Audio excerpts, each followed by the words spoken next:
Friction के case में हमने एंगल ऑफ रिपोज पढ़ लिया।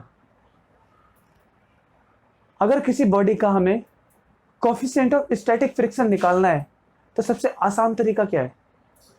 सबसे आसान तरीका यह है कि उस बॉडी को किसी सरफेस पे रखो और उसको जो जिस सरफेस पे रखी है उसको इंक्लाइन करो कुछ एंगल पर। उसको इंक्लाइन करेंगे तो क्या होगा? हमारे पास coefficient of static friction calculate हो जाएगा। कैसे होता है कैलकुलेट? तो coefficient of static friction equals to में tan थीटा। ये था। तो हम अगर एंगल की बात करें तो एंगल के थ्रू हम इसको निकाल सकते हैं। ये इसका पहला तरीका है। इसके और भी तरीके हैं जिस पर हम डिस्कस करेंगे, और उसको डिस्कस करने से पहले और भी इंपॉर्टेंट प्रॉपर्टी देख लेते हैं। देखो, ये एक ऑब्जेक्ट को हमने इंक्लाइंड प्लेन पे रख दिया, ग्रेविटी वर्टिकल काम करती है, ठीक। अब इसको हम डिकम्पोज करना चाहते हैं। क्यों? क्योंकि ये ऑब्जेक्ट इस सरफेस को नॉर्मल प्रेस करता होगा, तो नॉर्मल डायरेक्शन जो y की हम लेंगे वो इस तरह से, we will take it as y and we will take it as x।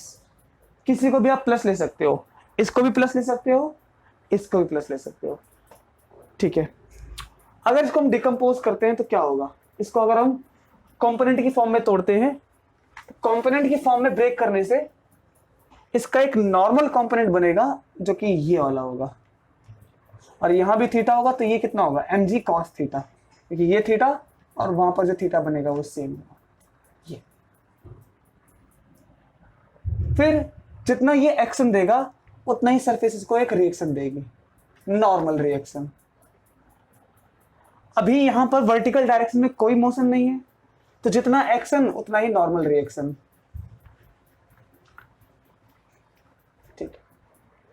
अब हमें ये सोचते हैं कि बॉडी को हमने इतना इंक्लाइन कर दिया कि ये बस मोशन करने ही वाली है, is about to slide down. इसका एक कंपोनेंट और बनेगा, वो mg sin थीटा, करेक्ट। अब अगर ये स्लाइड डाउन करेगी तो किसकी वजह से? mg sin थीटा के कारण। इस केस में जो फ्रिक्शन होगा वो कहां होगा? अपोजिट साइड पे होगा। फ्रिक्शन रोकना चाहेगा।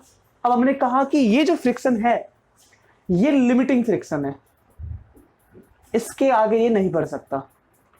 और ये देखो, ये थोड़ा सा है और ये इतना ज्यादा बड़ा है, ये देखो इतना और ये इतना, तो अभी ये वाला ज्यादा ताकतवर है। अब इसी केस पे हम पढ़ते हैं, object is about to slide down, we have to stop it. हमें इसको रोकना होगा।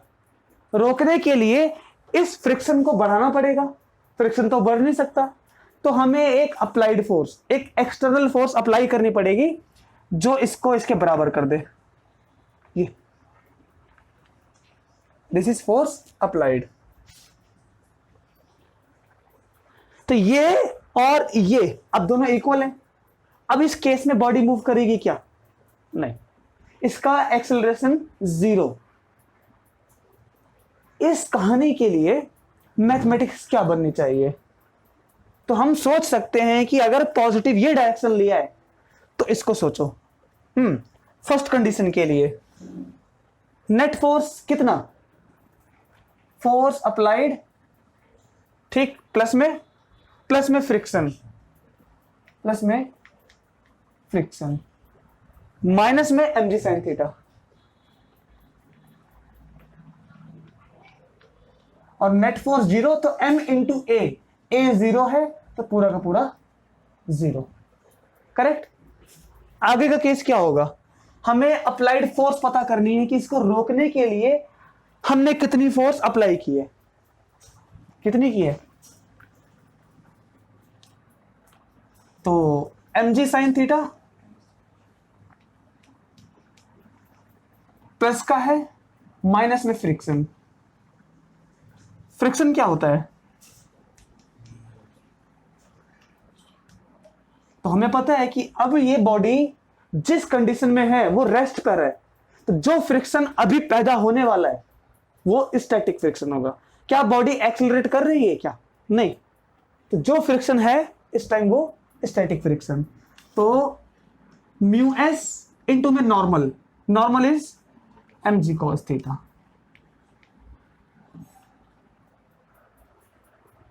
चलो ठीक है, एक छोटी सी कैलकुलेशन बनाते हैं। हमने सोच लिया mg sin theta is equals to let's say 100 and friction force जो आ सकती है वो केवल 50 है, 50 न्यूटन। 100 न्यूटन 50 न्यूटन, तो सोचो 100 माइनस 50 कितनी फोर्स लगानी पड़ी हमें? 50 की। तो फोर्स अप्लाइड इज 50। चलो एक काम करते हैं, इसको 80 कर लो तो क्या होगा? तो हमने 20 की फोर्स लगाया और बॉडी रुक गई। ये इसकी फर्स्ट कंडीशन है। अब सेकंड कंडीशन पे चलते हैं।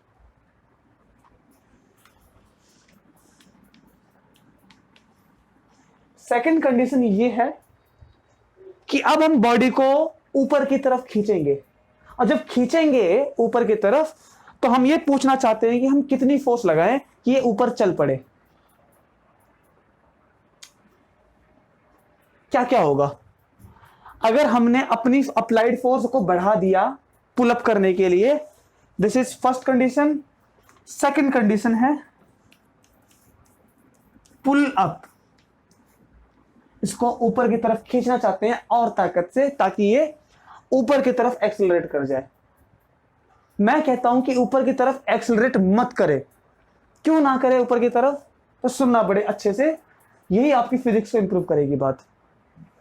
जब किसी बॉडी को ऊपर की तरफ खींचना चाहते हैं तो मैक्सिमम से मैक्सिमम कितना लोड लगाएं? मैक्सिमम से मैक्सिमम इनफाइनाइट, करेक्ट।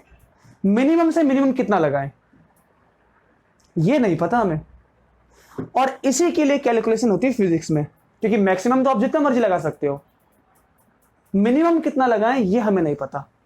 और मिनिमम के पहले क्या कंडीशन आती है? 0। तो अगर हम फोर्स इतनी लगा दें कि ऑब्जेक्ट उस टाइम बस रुका ही हुआ है, थोड़ा सा और खींच दिया, चल पड़ेगा। देखो जब इसको पुल अप करेंगे तो फोर्स अप्लाइड जब बढ़ती जाएगी, अब ऑब्जेक्ट का इंटेंशन कहां पर है जाने का?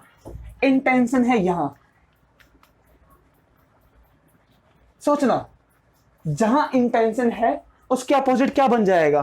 फ्रिक्शन। तो अब इस केस में इस फ्रिक्शन को मैं हटाकर मैं इसको अप्लाइड फोर्स कर देता हूं, ये लीजिए। और अब फ्रिक्शन किस केस में बनेगा? फ्रिक्शन अब सपोर्ट करेगा ग्रेविटी को, करेक्ट।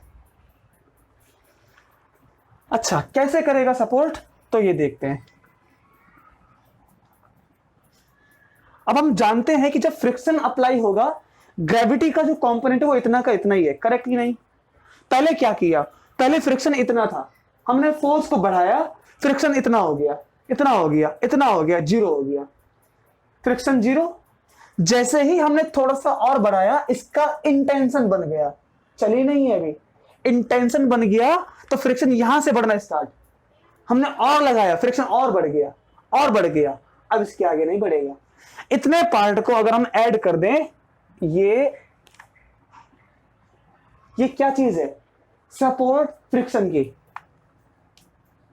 अभी फोर्स कम है ना, तो नीचे आ सकती है। हमने फोर्स बढ़ाया, तो जितना बड़ा ये चीज है उतनी बड़ी हमें अप्लाइड फोर्स भी करनी पड़ेगी। अब ये दोनों के दोनों इक्वल है, क्या चलेगी बॉडी? नहीं। और यही तो चाहिए था हमें कि इसकी लिमिटिंग वैल्यू आ जाए, लिमिटिंग।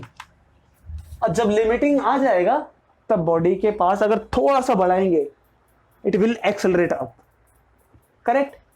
लेकिन अब इस केस में ना आप अपने दिमाग में अंदाजा लगा चुके हो, फोर्स को यहां से हमने यहां कर दिया, फोर्स को बढ़ाया ना, क्या वाकई में फोर्स बढ़ेगी?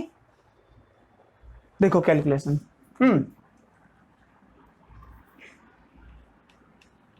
Force applied equals to friction plus में mg साइन थीटा। फ्रिक्शन कितना है? Mu S mg cos theta plus में mg साइन थीटा, प्लस होगा। और ये वो कंडीशन है जहां पर अगर थोड़ा सा बढ़ा दिया, इफ वी इंक्रीज इट, ये तब बॉडी क्या करना स्टार्ट कर देगी? एक्सेलरेट। अगर हमने अप्लाइड फोर्स को कम कर दिया तब क्या होगा? तब एक्सेलरेट करेगी क्या? कहां पर करेगी? डाउनवर्ड। लेकिन एक बात, जब ये डाउनवर्ड जाने की कोशिश करेगी तो फ्रिक्शन यहां से इतना, यहां से इतना, यहां से इतना, फिर फ्रिक्शन पीछे की तरफ। क्या फ्रिक्शन चलने दे रहा है इसको? फ्रिक्शन दोनों तरफ से ऑसिलेट कर रहा है। जब इसको हमने कम कर दिया तो भी फ्रिक्शन चलने नहीं दे रहा। अगर फ्रिक्शन चलने नहीं दे रहा है कम करने पर, तो यहां कंडीशन आ गई। इक्वल है तो अब ऊपर की तरफ कर जाएगी थोड़ा सा करने पर। अब हम ये पूछना चाहते हैं, अब इस कैलकुलेशन को देखना, जो आपके मन में बात है वो मैं लेकर आता हूं सामने। फ्रिक्शन कितना है? 80, 100 कितना हो गया? 180 की अप्लाइड फोर्स। रोकने के लिए स्लाइड ना करे 20, और ऊपर की तरफ रोकने के लिए 180। कुछ बात समझ में आ रही है आपको कि जो फ्रिक्शन है ना, या तो कहें अप्लाइड फोर्स, वो 20 से 180 आ गई, लेकिन दोनों कंडीशन में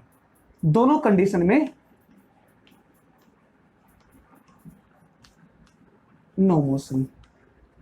दोनों हालत में मोशन नहीं है। 20 से 180 क्यों आ गया? क्योंकि फ्रिक्शन ने ग्रेविटी को सपोर्ट किया। तो फ्रिक्शन वो काम करता है जो कि इसको ऊपर नहीं जाने देता। फ्रिक्शन क्या करता है? और इसको नीचे नहीं आने देता। तो फ्रिक्शन मोशन को रजिस्ट करता है, ऊपर भी नहीं जाने देता, नीचे भी नहीं जाने देता। इसीलिए तो ये कितना हो गया? 180। तो बताओ बॉडी कहां से कहां तक नहीं चलेगी? यहां से यहां तक नहीं चलेगी। ये चीज क्या है? इसकी रेंज। ये वो रेंज है जहां तक बॉडी नहीं चलेगी। 20 से कम किया फोर्स अगर हमने इस वाले केस में, तो बॉडी नीचे आ जाएगी। 20 से बढ़ाया तो क्या चलेगी? और बढ़ाया, 100 कर दिया, नहीं चलेगी। 150 कर दिया, नहीं चलेगी। 180 कर दिया, नहीं चलेगी। 181 करते ही एक्सेलरेट अप। आगे बात समझ में? तो ये इसकी रेंज है। तो रेंज का एक जनरल कोई फॉर्मूला है क्या? Let's we make general formula. क्या बनेगा इसका? रेंज के लिए क्या करते हैं? रेंज का मतलब है डिस्टेंस। किसी भी दो पॉइंट की डिस्टेंस कैसे निकालते हैं? x2 minus x1, this minus में दिस वन, रेंज निकल जाएगी। तो क्या है हमारे पास?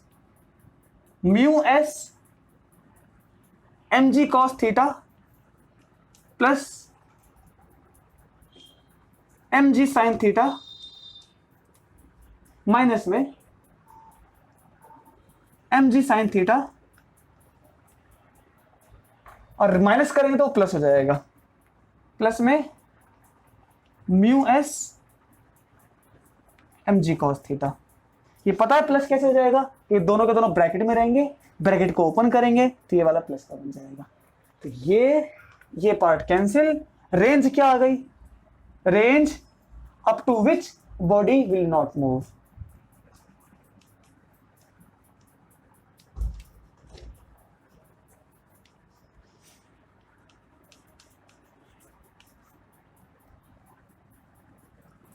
तो रेंज कितनी होगी? 2 mu S mg cos theta. And what is this? Twice of friction force. लेकिन आप सोचोगे कि फ्रिक्शन तो 80 था, 80 का डबल कर देंगे तो 160 हो जाएगा। 160 तो है range, 180 minus 20, 180 minus 20 it is 60, 160। ये वो रेंज है जहां पर हमें फोर्स को अपना वेरी करना पड़ेगा। 0 से लेकर 160 तक बॉडी मूव नहीं करेगी। किसकी फोर्स? हमारी फोर्स पर। ठीक है, ओके। अब थोड़ा सा काम और करते हैं आगे। देखिए, कोफिशिएंट ऑफ स्टैटिक फ्रिक्शन, इसको निकालने का तरीका एंगल पर डिपेंड करता है। और दूसरा एक और फॉर्मूला है, वो फॉर्मूला कौन सा है?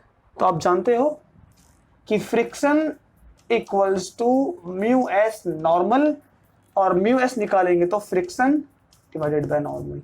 ये दूसरा तरीका है, लेकिन हम पूछना चाहते हैं ये होता क्या है, कोफिशिएंट ऑफ स्टैटिक फ्रिक्शन। समझना, मैंने इसको ऐसे रख दिया, इसको मैं स्लाइड डाउन कराना चाहता हूं मैं। अब किया, फिर से करके देखते हैं। अब सरफेस को बदल देते हैं। अब स्लाइड डाउन करेंगे तो बड़ी जल्दी हो गया।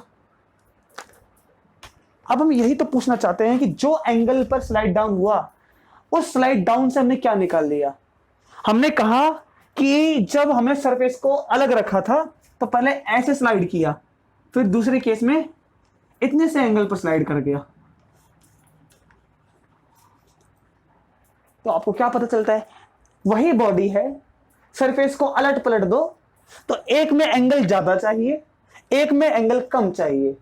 जिसमें एंगल ज्यादा इसकी वैल्यू अलग, एंगल कम वैल्यू अलग। करेक्ट ना? ठीक है, इसमें 1030 है। 1030 कितना होता है? √3, 1/√3। 1030, तो 1030 को निकालने के लिए हम कर सकते हैं sin 30 is 1/2, cos 30 is √3/2, 2 से 2 कैंसिल, 1/√3। 1/√3 1030 वैल्यू है।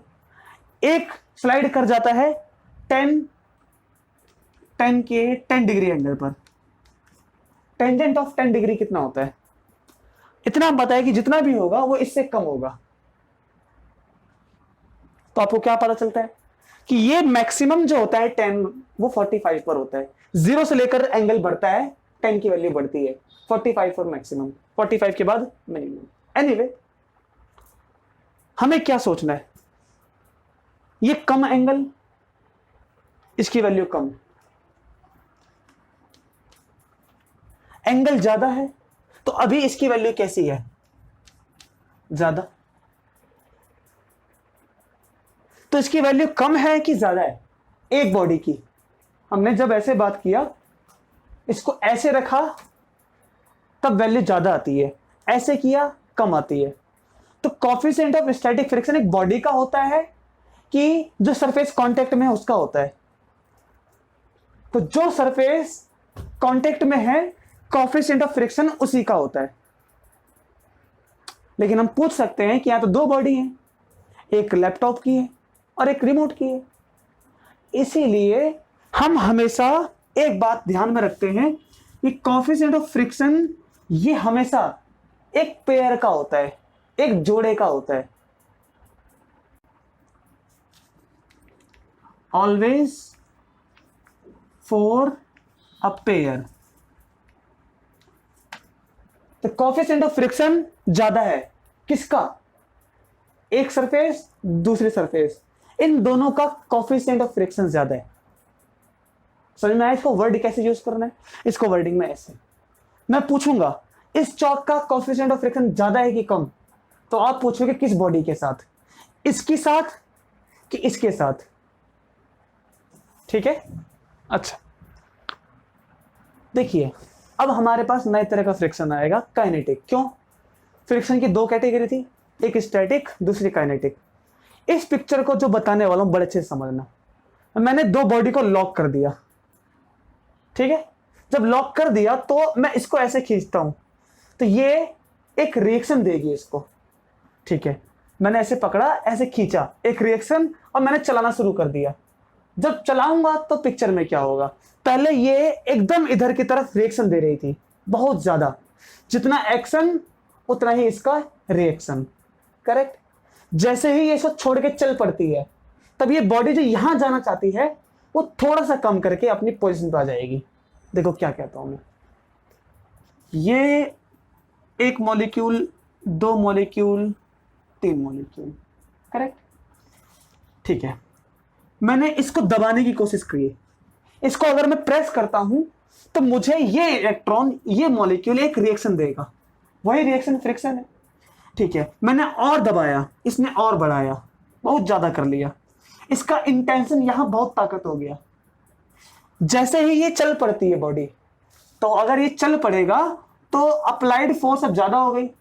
अब कांटेक्ट में ये रहेगा क्या, चल पड़ेगी तब कांटेक्ट आ जाएगा इसके साथ, इसके साथ, इसके साथ, इसके साथ, कांटेक्ट बदल गया। सोचो, इसने पूरी ताकत से यहां धकेलने की चाहिए, जब इसका कांटेक्ट यहां से हट गया, ये कांटेक्ट यहां से हट गया, तो ये क्या करेगी, अभी भी इतनी ताकत से इधर जाएगी कि कुछ ताकत कम कर लेगी। अगर ये अभी भी इस ताकत से यहां आना चाहती है तो ये मॉलिक्यूल टूट के इधर आ जाएगा। इसीलिए इस मॉलिक्यूल को थोड़ी सी ताकत कम करनी पड़ती है, ताकि ये पूरी ताकत ना लगाए इधर आने के लिए। इसने पूरी की पूरी ताकत लगा दी, और अगर हमने अचानक से खींच दिया तो ये टूट सकता है। अचानक से खींचना, अचानक से खींचने का मतलब किसी बॉडी को हमने अचानक से रगड़ दिया। अचानक से रगड़ते हैं तो क्या होता है, बॉडी टीयर हो जाती है, बॉडी कट पिट जाती है। अगर हम आराम से करेंगे तो ये मॉलिक्यूल जो बहुत ताकत ले रहा है, अब इसका हम धीरे धीरे करके कांटेक्ट हटाते हैं, तो मॉलिक्यूल यहां ना जाने की बजाय अपने फोर्स को थोड़ा सा कम कर लेता है। अगर कम करेगा तो इतनी फोर्स पर ये वाला मॉलिक्यूल इसको बाहर जाने नहीं देगा। लेकिन अगर इसकी फोर्स इतनी है तो ये मॉलिक्यूल्स को जाने देगा। समझ में आ रहा है कि इस मॉलिक्यूल ने इसको बांधा हुआ है, इसकी ताकत इतनी ज्यादा है, तो अचानक से हटाएंगे, इतनी ताकत अभी भी है तो ये टूट के बाहर आ जाएगा। लेकिन अगर हमने धीरे धीरे हटाया तो क्या होगा, ये अपनी ताकत को थोड़ा सा कम कर लेगा इस वाले मॉलिक्यूल के कारण। ये वाला मॉलिक्यूल धीरे धीरे करके इसकी ताकत को इतना कर देगा, और इस ताकत पर ये बाहर नहीं आ सकता। तब जाके बॉडी वियर एंड टियर नहीं होगी, करेक्ट ना। और जब बॉडी चलती है तब क्या होता है, तब उसके पास ये चलते चलते पॉइंट ऑफ कांटेक्ट बदलते हैं, पॉइंट ऑफ कांटेक्ट चेंज होते हैं।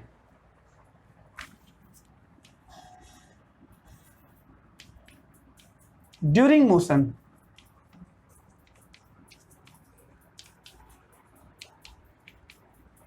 point of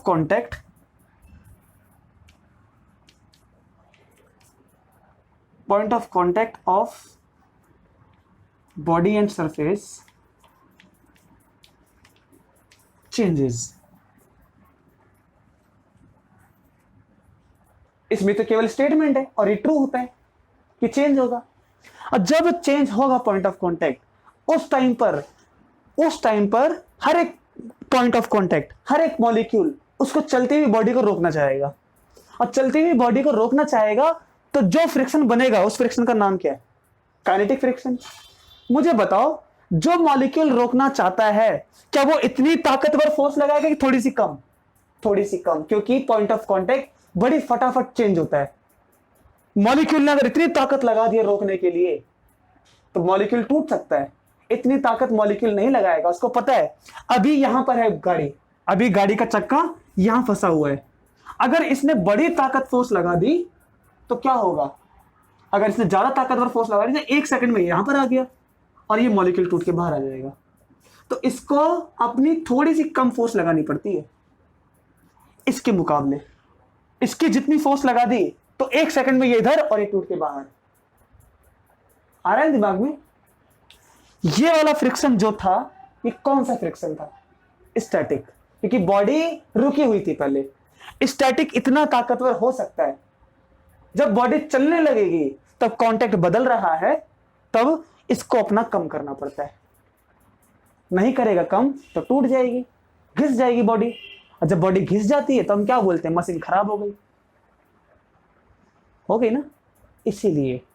इसीलिए हम इसको ये पढ़ते हैं कि काइनेटिक फ्रिक्शन, क्योंकि काइनेटिक फ्रिक्शन का काम क्या है, चलती हुई बॉडी को रोकना। तो ये मॉलिक्यूल जब रोकेंगे तो इसके मुकाबले थोड़ी सी कम फोर्स लगाएंगे।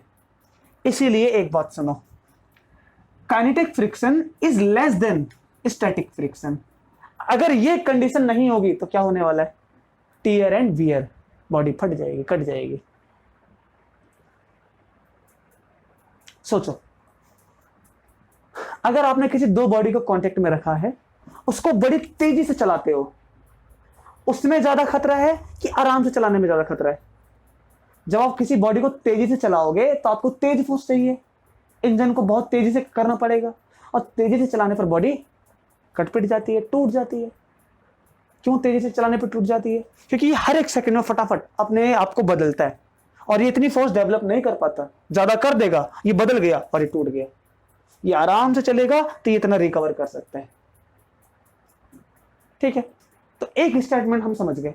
वो स्टेटमेंट क्या है कि kinetic friction is always less than static friction. ठीक, ओके। अगर ये कंडीशन है तो और क्या पढ़ सकते हैं हम, और ये जान सकते हैं कि काइनेटिक फ्रिक्शन जो पैदा हो रहा है वो मॉलिक्यूल की वजह से होता है। तो मॉलिक्यूल की वजह से होता है, इसलिए मॉलिक्यूल क्या देगा इसको, रिएक्शन मिलता है इनर्शिया की वजह से। इनर्शिया कौन देता है, हम जानते हैं। दूसरा, इसको जब यहां से ओपन करेंगे तो एक कांस्टेंट आएगा। वो कांस्टेंट कौन सा होगा, कोएफिशिएंट ऑफ काइनेटिक फ्रिक्शन। और ये कम होगा कि ज्यादा होगा, तो हमें पता है कि coefficient of kinetic friction will be less than static friction. Surface की नेचर पे डिपेंड करता है, सरफेस की रिएक्शन पे डिपेंड करता है कि सरफेस टूटना चाहती है कि बचे रहना चाहती है। बचे रहना चाहती है तो करेक्ट, इसलिए हमने इस फॉर्मूले को पढ़ लिया।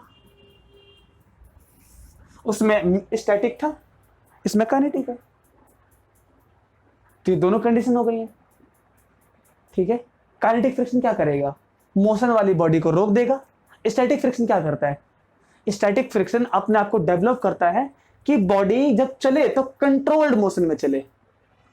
कंट्रोल्ड मोशन के लिए स्टैटिक फ्रिक्शन आता है।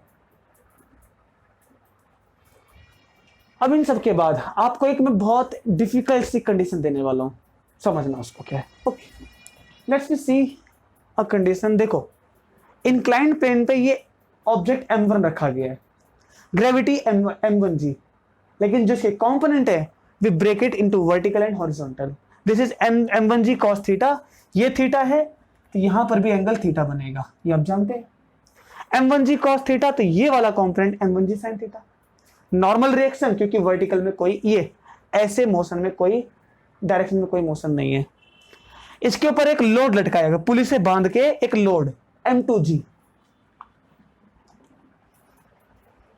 अच्छा, नेक्स्ट, अब हम कंडीशन में ये लेते हैं कि object m1 is just about to accelerate. ये बस एक्सेलरेट करने ही वाला है, और जब ये एक्सेलरेट करने वाला है तो हम ये कह सकते हैं कि अगर इसके ऊपर हम छोटा सा एक और लोड लगा दें तो ये एक्सेलरेट कर जाएगा। और अभी के लिए हम कोई भी लोड नहीं लगाते, it is just about to accelerate, accelerate करने ही वाला है। अगर ऐसी कंडीशन है तो हम क्या कहते हैं, लिमिटिंग फ्रिक्शन आ गया, फ्रिक्शन की मैक्सिमम वैल्यू। करेक्ट, फ्रिक्शन इससे ज्यादा नहीं हो सकता, इट इज लिमिटिंग फ्रिक्शन। अभी तो मोशन हुआ क्या, नहीं, अभी एक्सेलरेट करने वाला लिमिटिंग फ्रिक्शन है। ऐसे केस में इसकी कैलकुलेशन बनाओ तो क्या बनेगी, टी टेंशन, अगर हम पॉजिटिव इसको लें तो नेगेटिव हम इसको ले सकते हैं। करेक्ट, हाँ, तो टी पॉजिटिव में, माइनस में friction m1g cos theta sin theta. Accelerate किया क्या? नहीं किया। करेक्ट है।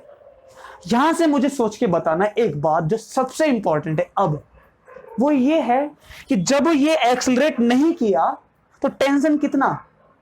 तो आंसर है कि अगर एक्सेलरेट नहीं कर रहा है, जितनी फोर्स ये उतनी फोर्स ये। करेक्ट ना? तो टेंशन कितना होना चाहिए? m2g। ये बहुत इंपॉर्टेंट बात है। अगर ये एक्सेलरेट कर जाता तो बस गड़बड़ शुरू हो जाती।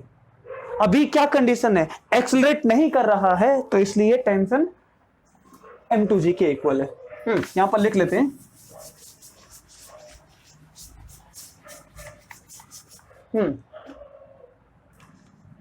m1 object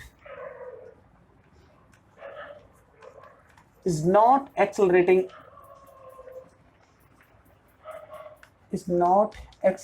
anywhere, therefore tension in the string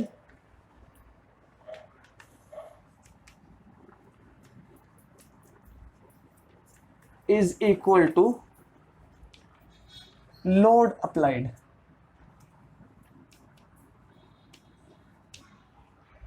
इसीलिए कितना लोड है? m2g। तो इसको हम रिप्लेस कर सकते हैं m2g माइनस फ्रिक्शन, और ये दोनों डायरेक्शन माइनस आएगा साइन। फ्रिक्शन और इसके बीच में देखो, ये पॉजिटिव है तो ये दोनों नेगेटिव लेनी है, ये भी नेगेटिव वो भी नेगेटिव। फ्रिक्शन कितना? Mu S. आप सोचोगे कि इसको प्लस हो जाना चाहिए क्योंकि ब्रैकेट लगाएंगे तो प्लस हो जाएगा, लेकिन मैं आपसे कहता हूं एक बात कि ब्रैकेट लगाएंगे तो ये दोनों प्लस में पहले से ही है, ब्रैकेट ओपन करेंगे तब जाके ये दोनों के दोनों माइनस में हो जाएंगे। Mu s M G cos theta is friction minus में ग्रेविटी का sine theta component M G sine theta equals 0। Correct. m2g कितना होगा? Mu s M G cos theta plus m1g sine theta. ये कौन सी condition है जो अभी कुछ देर पहले देखी थी, जहां पर हमने इस बॉडी को एक्सेलरेट कराना ही है, बस ज्यादा फोर्स लगानी पड़ती है क्योंकि इंटेंशन कहां पर है? Intention is in this direction. इसको थोड़ा सा बढ़ाया, मोशन स्टार्ट। बढ़ा दूं मैं? बढ़ा दिया, लेकिन नहीं बढ़ा सकते। क्यों नहीं बढ़ा सकते हैं? इक्वेशन से बड़ा आसानी से बन गया कि ये कर दिया और बढ़ गया। करेक्ट है? इक्वेशन में ऐसा नहीं कर सकते, ये अलाउड नहीं है। क्यों नहीं है अलाउड? अब ये मैंने कहा आप ऐसा नहीं कर सकते, इसको ग्रेटर नहीं बना सकते।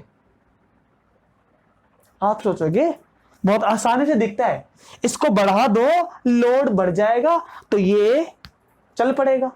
करेक्ट ना?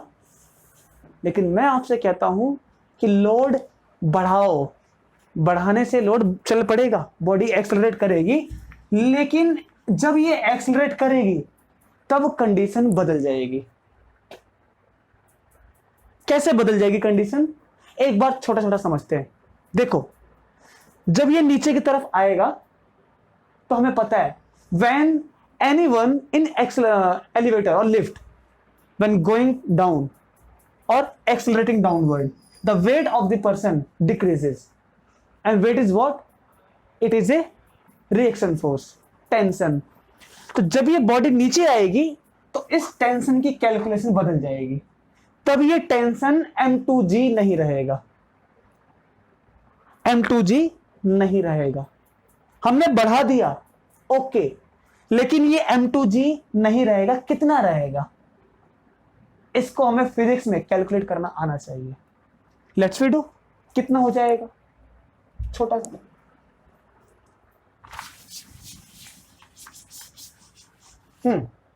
Condition number 2, object m1 is accelerating up.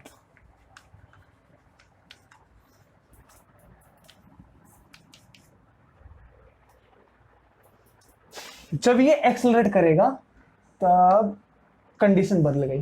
क्या क्या हो गया?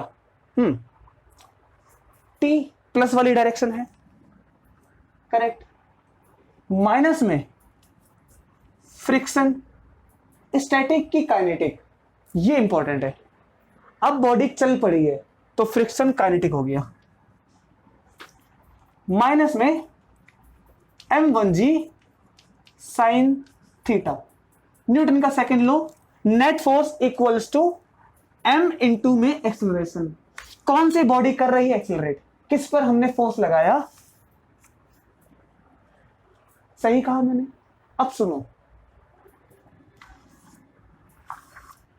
ये दोनों के दोनों अननोन है, क्योंकि अब टेंशन बदल गया। ये m2g नहीं है। क्यों नहीं है? क्योंकि जब बॉडी नीचे की तरफ जाएगी तब उसका वेट कम हो जाएगा। ये सोचना आना चाहिए हमें। कितना होगा ये कैलकुलेशन करनी पड़ेगी। एक और एक, दो अननोन, दो इक्वेशन। सेकंड कहां से बनाए? बहुत आसान है, सेकंड के लिए वहां से बना लो।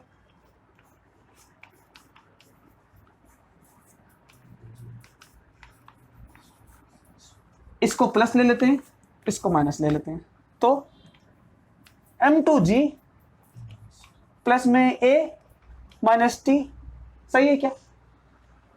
नहीं। क्यों सही नहीं है? क्योंकि फोर्स से फोर्स ऐड होती है, नहीं, ना कि एक्सेलरेशन। फोर्स से फोर्स ऐड होगी, तो फोर्स कितनी है? m2g माइनस में t टेंशन इक्वल्स टू में एक्सेलरेशन m2a। ठीक है, क्या हो जाएगा टेंशन? यहां से सोचो, तो टेंशन को हम यहां शिफ्ट करते हैं, a को यहां लेकर आते हैं, तो m2g माइनस में m2a, m2g माइनस में a। आप सोचोगे m2 क्यों लिया, यहां तो m1 लिया है। तो मैं आपको बताता हूं, जो टेंशन ये, वही टेंशन ये भी है। अगर आप इससे कैलकुलेट करोगे तो भी आपका आंसर वही आएगा। और हमने किससे किया? इससे, तो हमें क्या लेना पड़ेगा? m2। अगर मैं उससे करता तो इसको लेता, और तो भी आंसर करेक्ट आता मेरा, यही आता सेम। तो टेंशन कितना आ गया? इतना। इसी वैल्यू को इसमें पुट कर देंगे तो टेंशन हट गया। a और a, अब बचा एक अननोन, और उसको हमें कैलकुलेट करना आता है, वो हम कर लेंगे इजीली। समझ में आया आपको? ये कंडीशन बहुत ही डेंजर, वियर्ड कंडीशन, क्योंकि फ्रिक्शन इस केस में क्या है? म्यू के mg cos थीटा। अब कोफिशिएंट ऑफ काइनेटिक फ्रिक्शन, ये स्टैटिक से थोड़ा सा कम हो गया। तो ये सब कंडीशन हमें दिमाग में लेकर चलनी है। इन सबको छोटा छोटा हल्का हल्का समझना है, ताकि हमें बहुत इजी पड़े कैसे सॉल्व करते हैं। एक छोटा सा ग्राफ देखते हैं। अब एक छोटे से ग्राफ पे थोड़ा नजर मार लेते हैं। ये देखो, अगर हम किसी बॉडी का एफर्ट लगाते हैं, इसका लोड बढ़ाएंगे, फ्रिक्शन यहां यहां यहां यहां बढ़ जाएगा। जितना लोड उतना फ्रिक्शन। ये करेक्ट। ये आ गया लिमिटिंग फ्रिक्शन।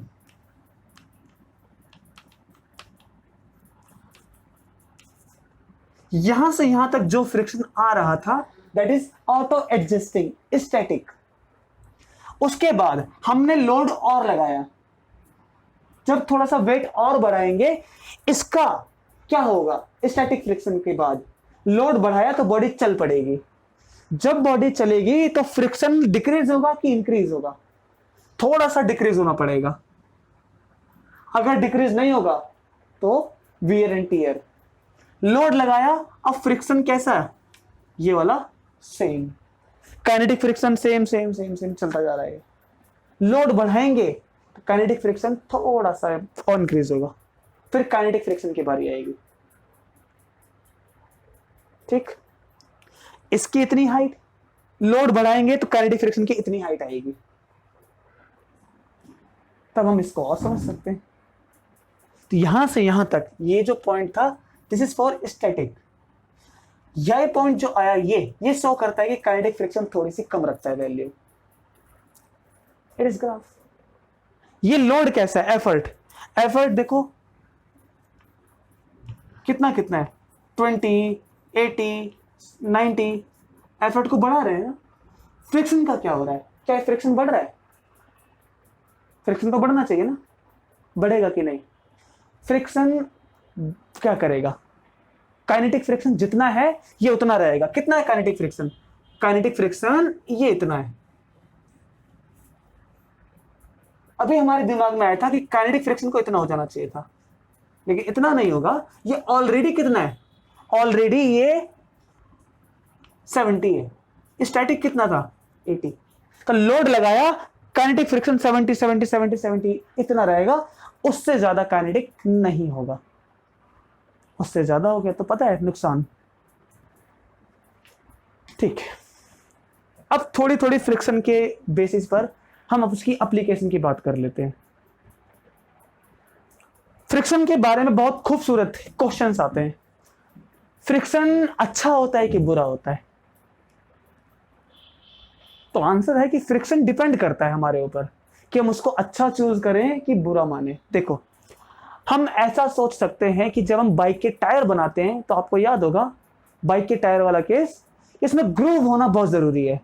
ग्रूव होना जरूरी है, नहीं बनेगा तो मड ग्रूव में नहीं जाएगा, और मड ग्रूव में नहीं जाएगा तो एक टायर, एक मड और एक जमीन, टायर का कांटेक्ट जमीन के साथ नहीं हुआ क्योंकि बीच में कौन है, मड, और वो उसको क्या कर देगी, रोल कर देगी ना, रोल कर देगी। और उसको क्या बोलते हैं, स्लिट, उसको स्लिप कर जाना, फिसल जाना, स्लाइड कर जाना। ये देखो एक छोटा सा और,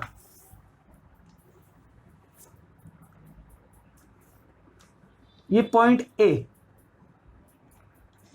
point B, point C, point D.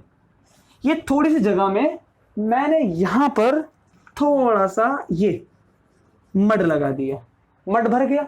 तो मड क्या करेगा, इसको कंटिन्यू यहां तक इसको स्लिप करा देगा। और स्लिप कराएगा मतलब स्लाइड करा देगा। स्लाइड कराते वक्त क्या होगा, स्लाइड कराते वक्त एक यहीं पर रहेगा, बी भी यहीं रहेगा, सी भी यहीं रहेगा और डी भी यहीं रहेगा। पॉइंट ऑफ कांटेक्ट नहीं चेंज हुआ। अगर पॉइंट ऑफ कांटेक्ट नहीं चेंज हुआ, बॉडी लोकेशन पी से लोकेशन क्यू पर आ गई, तो एक बात का आंसर दो, क्या हुआ, क्या क्या हुआ? Number 1, point of contact change नहीं हुआ। सेकंड, बॉडी की पोजीशन बदल गई, बॉडी मूव की है। ऐसे मोशन को बोलते हैं स्लाइडिंग मोशन।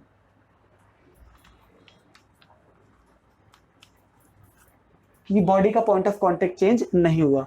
सेकंड कंडीशन में ए बी सी, अब मड नहीं है, नहीं है, कांटेक्ट अच्छा है, तो ए वाला पॉइंट इधर, बी वाला पॉइंट मूव करके इधर और सी वाला पॉइंट इधर। तो ये क्या कर गया, ये पॉइंट ऐसे आ गया। इसको क्या बोलते हैं, रोल करके चलना। रोलिंग मोशन में और स्लाइडिंग मोशन में क्या डिफरेंस है? स्लाइडिंग मोशन में पॉइंट ऑफ कांटेक्ट चेंज नहीं होता, no change of point of contact. Rolling motion में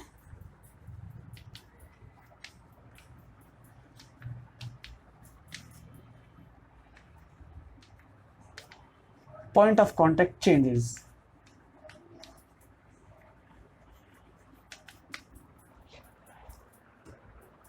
तो एक छोटा सा बेसिक डिफरेंस है स्लाइडिंग के बारे में और रोलिंग के बारे में। मशीनें जब बहुत ज्यादा शोर करने लगती हैं, कड़ कड़ कड़ कड़ की आवाज, तो क्या समझते हो, जरूर वहां क्या हो रहा है, फ्रिक्शन। अक्सर हम फिजिक्स में ऐसा मानते हैं कि फ्रिक्शन जहां आ गया, उस फ्रिक्शन को कम करने के लिए हमें एक्स्ट्रा एफर्ट करना पड़ता है। तो फ्रिक्शन हमारी एनर्जी को वेस्ट कराता है। Friction is the cause of wasting energy. अगर हमारी एनर्जी वेस्ट होगी तो यूनिवर्स में बहुत तबाही मच जाएगी। यूनिवर्स में हर एक एनर्जी का, हर एक यूज का बहुत अच्छा काम होता है। कैसे? एनर्जी कंजर्व होती है, law of conservation of energy. ठीक, हमने एफर्ट लगाया, हमें जितना वर्क चाहिए था उतना नहीं मिलता। हमने किसी बॉडी को ऐसे लिफ्ट किया या तो किसी मशीन को ऐसे लगा के उसमें घुमा दिया। कैसे घुमाया? तो एक बॉडी ऐसे करके, एक मशीन ऐसे करके, हम इसके अपोजिट को घुमाना चाहते हैं। इनके बीच में अगर फ्रिक्शन बहुत ज्यादा है तो घुमाने में बहुत जोर लगाना पड़ेगा, ये एक्स्ट्रा एनर्जी का खर्च होता है। तो फिजिक्स में फ्रिक्शन वेस्ट करता है एनर्जी को। कैसे बचाएं? फ्रिक्शन कम कर दो, फ्रिक्शन कम कर दो। ये सुनते ही दिमाग में क्या आ गया? Kinetic friction. काइनेटिक फ्रिक्शन में सबसे कम फ्रिक्शन कहां होता है? सबसे कम फ्रिक्शन स्लाइडिंग में होता है। तो बॉडी को यहां रख के स्लाइड करा दो। स्लाइड कराने के लिए क्या चाहिए? एक सरफेस, दो सरफेस, उनके बीच में एक तीसरा एजेंट। वो तीसरा एजेंट लुब्रिकेंट मैटर, चिकना पदार्थ होता है, लाइक ऑयल, ग्रीस, ये सब चीजें। मानो कि ऑयल और ग्रीस लगाने से बहुत ज्यादा स्लाइड हो रहा है, जो हम चाहते थे ज्यादा स्लाइड मत हो, तो हम क्या करेंगे? अभी भी फ्रिक्शन कम चाहिए, तो हम चाहते हैं कि इसमें फ्रिक्शन बहुत ही कम था, very very less, very very less. लेकिन इससे हमारा काम नहीं बनता, तो हमें चाहिए थोड़ा सा काम बन जाए, एनर्जी खर्च हो जाए, लेकिन ज्यादा मत वेस्ट हो। तो हम किसको यूज करते हैं फिर? रोलिंग को। रोल कराने के लिए दो बॉडी के बीच में बॉल बेरिंग डाल देते हैं, छोटे छोटे छर्रे। वो छर्रे गोल होते हैं, वो हमारे एफर्ट को कम करते हैं। कैसे करते हैं? सुनो, हमने कई बार देखा है स्टेशन पर, रेलवे स्टेशन पर या फिर कहीं भी एयरपोर्ट पर, तो वहां पर किसी बॉडी को स्लाइड करना बड़ा दिक्कत होता है, ऐसे धक्का देना, पुश करना। तो हम क्या करते हैं? एक हैवी बॉडी के नीचे कुछ पहिए लगा देते हैं। इन पहियों का कांटेक्ट सरफेस के साथ है, तो इसमें फ्रिक्शन कम पैदा होगा। अगर फ्रिक्शन कम पैदा होगा तो हमें कम एफर्ट लगाना पड़ेगा और बॉडी आसानी से धक्का देने पर चल पड़ेगी। और यही काम कुलीग लोग करते हैं। कैसे करते हैं? एक बड़ा सा उनके पास ठेला होता है, उस पर सामान रखकर नीचे पहिया, उसको आराम से धक्का देते हैं और चल पड़ता है। लेकिन अगर वही सामान हमें पूरा जोर लगा धक्का देना पड़ता, वेस्ट ऑफ एनर्जी। तो फ्रिक्शन को समझकर अपनी लाइफ को इजी बनाना सीखना है। अब एक छोटा सा काम और देखना है।